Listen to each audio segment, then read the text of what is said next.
कि तेरे बिना दुनिया वीरान लागे गोरी रे।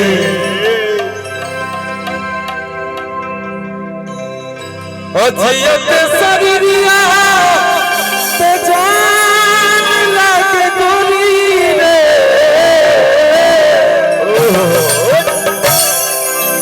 कि तेरे बिना दुनिया वीरान लागे गोरी रे। तेरे बिना दुनिया वीरान लागे गोरी रे। जियते शरीरिया ते जान लागे गोरी रे। जियते शरीरिया ते जान लागे गोरी रे। दुनिया वीरान लागे गोरी रे।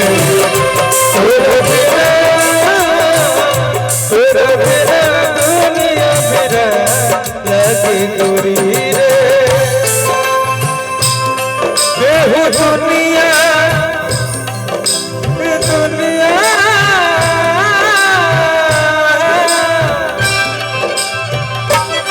केहू दुनिया में नहीं के तोहरा सिवा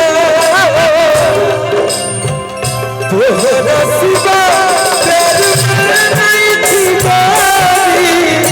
हमने चाहे पतिया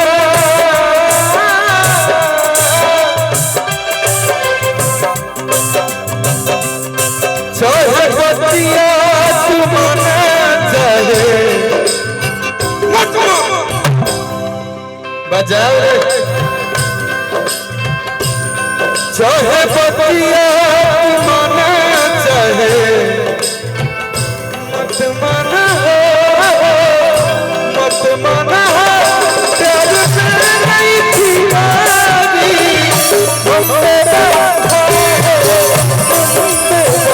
ये गाना बेसिक भले पवन जी ने गाया है, भाव दिया है, लेकिन अभी गुंजन भैया ने बड़ा अच्छा गाया। इस गाने का एक अंतरा बड़ा सुंदर लगता है। जीना पाए अगर साथ छूट जाए हो तो उससे नहीं के बंधन मुझे छूट जाए हो।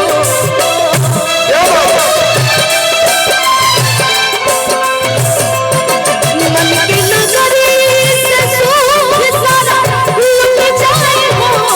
साथ कोई खुदा तो किस्मत फूट जाए हो।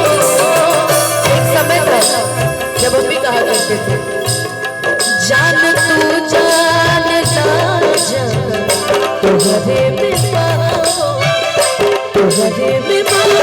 प्यार में नहीं थी बारी। हमने चाहे पतिया तुम न चाहे मत माना हो मत माना हो। प्यार में नहीं थी बारी। हमने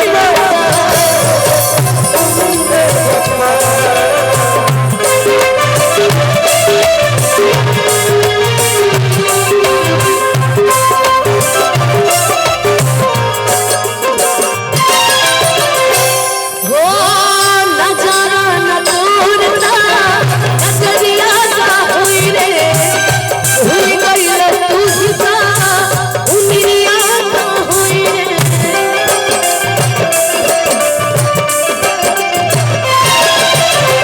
नजारा न तोड़ता नजरिया का होई रे। भूल गई तू ही था उमरिया का होई रे। भूल गई तू ही तो उमरिया उमरिया।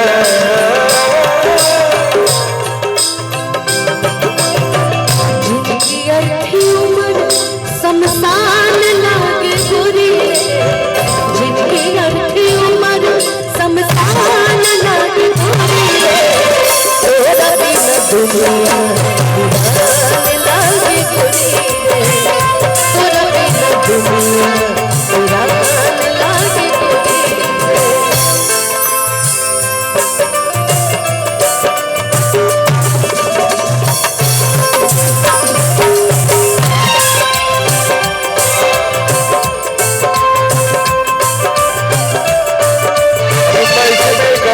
बज रहा है कि दिल के समझावे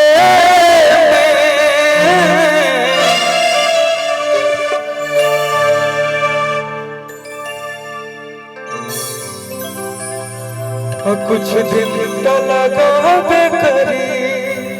दुल्हा राजा पे गाना बस एकदम अभी वही गाना होगा। हाँ सेहरा वाला गाना सुना। आप बैठिए हम सुना देंगे। आप आराम से बैठिए। हमरा के कृष्णा के कुछ गवाए करे तो कृष्णा हमरा के फोन करके बोल दिए तू चिंता जोन कर कि दिल के समझावे कुछ दिन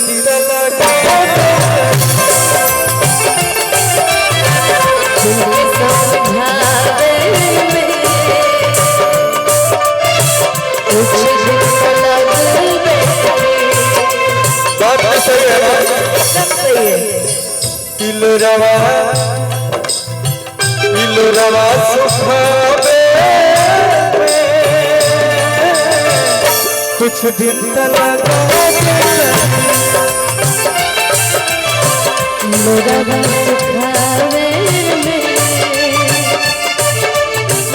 कुछ दिन तलग लेकिन शुक्रिया नहीं किसी से गिला नहीं शुक्रिया नहीं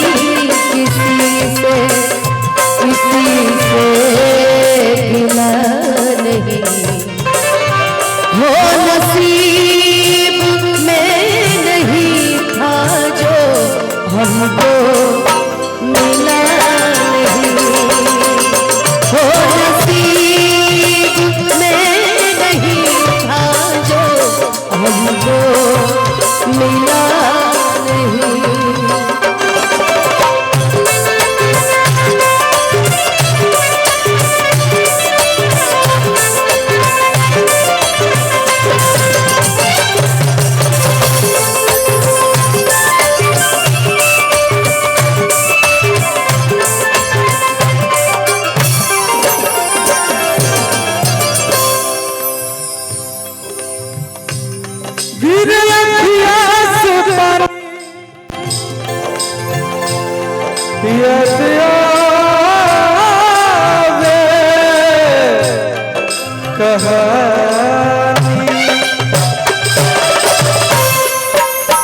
दिल के समझावे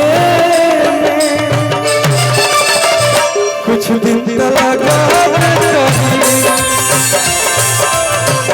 इलोरवा सुखावे कुछ दिन लगावे करी हो कब को रवे में हमरा राहत रहली क्षण भर जुदाई ना सहत रहली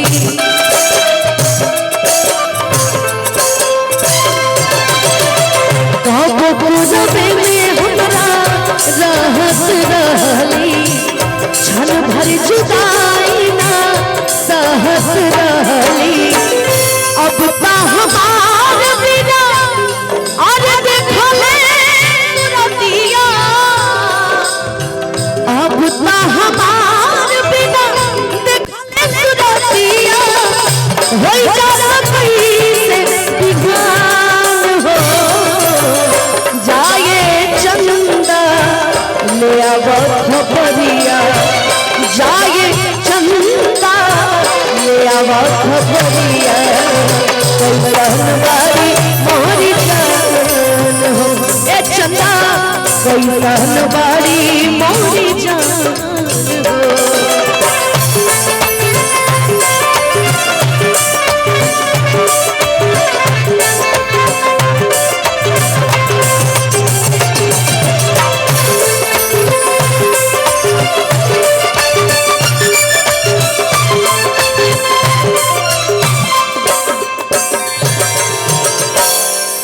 कुछ देर का मैं आपके आने से पहले 2 घंटे लगातार गाई हूँ। अभी से हम गा रहे हैं। अच्छा लग रहा है आपके साथ गाने में जो बहुत दिन बाद